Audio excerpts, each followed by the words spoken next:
नमस्कार। मैं एम.के. पांडे। हमारे धारा पर आपका स्वागत है।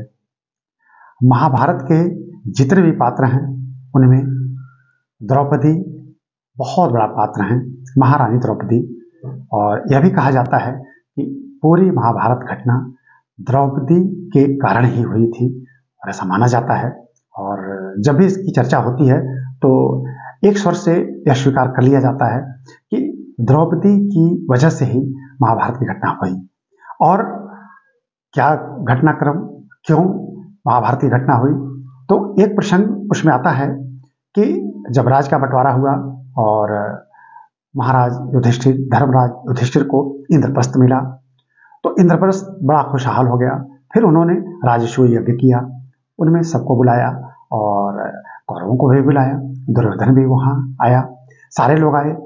तो अब वहां एक ऐसा कुंड बनाया गया था, मायावी कुंड था, कि उसमें आप सब लोग जानते हैं दुर्योधन भ्रमवश गिर गए या गिर गया। यह देखकर भीम भी हंस दिए और द्रौपदी भी हंस दी, महारानी द्रौपदी भी हंस दी। और यह भी कहा जाता है कि द्रौपदी ने शायद उन्हें यह भी कह दिया कि अंधे के पुत्र अंधे ही होते हैं। यह बात दुर्योधन को काफी गहराई तक लग गई और इस अपमान से वो उबर नहीं पाया, और अंततः ऐसे घटनाक्रम ने मोड़ लिया कि पूरा महाभारत ही हो गया। तो इसमें कितनी सच्चाई है, कितनी नहीं है, यह तो एक घटनाक्रम है और ये चला था। और जो हम महाभारत सीरियल देखते हैं उनमें भी इसको बहुत अच्छी तरह दिखाया गया है।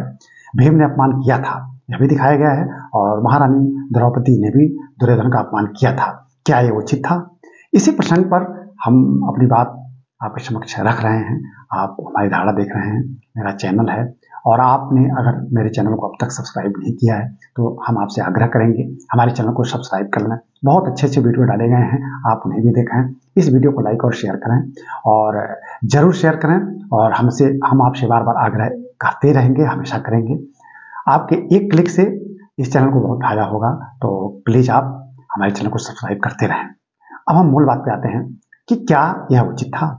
महारानी द्रौपदी ने दुर्योधन का अपमान किया, क्या यह उचित था? क्या यह कहना आपको सही लगता है? किसी को भी सही लगेगा कि अंधे का पुत्र अंधा ही होता है?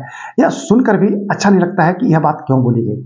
और जब बोली गई तो यह भी कहा जाता है, और टीवी सीरियल में भी दिखाया जा रहा था, कि उस समय कृष्ण जी महाराज भी चुप रहे और उन्होंने इसका कोई खास बचाव नहीं किया। लेकिन अंत तक महाराज युधिष्ठिर बचाव करते रहे, लेकिन मुंह से बात निकल गई तो निकल गई। लेकिन अब इसकी गहराई में हम जाएं, क्या यह उचित था? एक तरफ अगर हम व्यवहारिक रूप से देखें तो यह उचित तो नहीं था, किसी का इस तरह से अपमान नहीं होना चाहिए।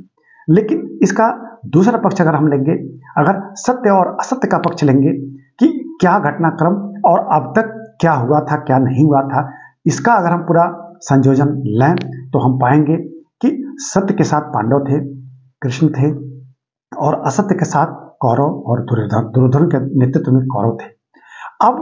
अब तक ऐसा कोई बड़ा घटना या ऐसी कोई घटना नहीं घटी थी जिसकी वजह से इस पूरे प्रसंग में मोड़ आए और वो युद्ध की तरफ जाए, क्योंकि युद्ध तो अवश्य संभावी था, होना ही था। तो वो सब कृष्ण की माया थी। कृष्ण ने ऐसी माया फैलाई, वास्तव में पूरी महाभारत कृष्ण की वजह से है। कृष्ण ने खड़े होकर सब कराया, और नाम हम महारानी द्रौपदी का लेते हैं। प्रत्यक्षता वहां महारानी द्रौपदी थी, लेकिन करा तो रहे थे कृष्ण जी महाराज। कहा जाता है कि महारानी द्रौपदी महाभारत का कारण है, प्रत्यक्ष तो है। और व्यवहारिक दृष्टि से देखें तो यह घटना सच प्रतीत होती है, और यह घटना बहुत बड़ी घटना है। अपमान होता है, और इस अपमान ने महाभारत करा दिया। लेकिन सच्चाई कुछ और थी। कृष्ण अंतर्यामी, भगवान कृष्ण वो कृष्ण हैं। कृष्ण में ही पूरा ब्रह्मांड समाया हुआ है, और उस कृष्ण को वेदव्यास जी महाराज समझते थे, उनको भीष्म समझते थे, उनको कृपाचार्य गुरु द्रोणाचार्य समझते थे। शायद उस कृष्ण को पांडव भी ठीक से नहीं समझते थे, उस कृष्ण को कौरव भी ठीक से नहीं समझते थे। और उनको कृष्ण जी महाराज को तो सब कराना था। तो ये सब माया जाल है, और कृष्ण ने सब कराया, और अंततः दुर्योधन का अपमान कराना था, हो गया। क्योंकि दुर्योधन की वजह से ही सत्य असत्य की लड़ाई होनी है और सत्य और असत्य की जंग में सदैव सत्य की जीत होती है और आगे महाभारत इसका पूरा प्रमाण है। अब कृष्ण ने जो लीला की उसे देखने के बाद पूरा महाभारत प्रसंग 18 दिन की जो लड़ाई हुई थी उसमें कृष्ण खड़े होकर दोनों पक्षों को लड़ाए। अब वो कृष्ण जिनको हम कृष्ण शब्द में ही पूरा ब्रह्मांड समाया हुआ है, हम उनको हाथ जोड़कर प्रणाम करते हैं। उस कृष्ण को हम कभी नजरअंदाज न करें। वो कृष्ण सदैव हमारे सामने है, सर्वत्र है, पूरा ब्रह्मांड में वो कृष्ण है, वह शब्द है।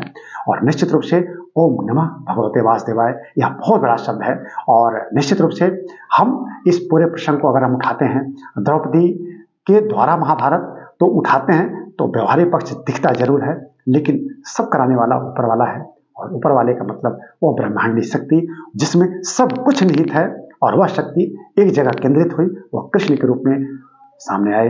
एक जगह केंद्रित हुई, भगवान राम के रूप में सामने आए। वही केंद्रण भगवान बुद्ध में भी है, वही केंद्रण भगवान महावीर स्वामी में भी है। ऐसे महापुरुषों में वह केंद्रण जब होता है तो उनका अद्भुत रूप सामने आता है, वो सत्य की रक्षा करते हैं। तो जब जब असत्य का बोलबाला होता है, सत्य सामने प्रकट होता है, इन्हीं रूपों में प्रकट होता है। तो मुझे विश्वास है कि आपको यह वीडियो जरूर पसंद आया होगा। आप एक एक शब्द को सुनिएगा। इस चैनल को अब तक अगर आपने सब्सक्राइब नहीं किया है तो प्लीज कर लीजिएगा। इस वीडियो को अधिक से अधिक लाइक और शेयर कीजिएगा। हम इस वीडियो को ही बंद करते हैं। धन्यवाद।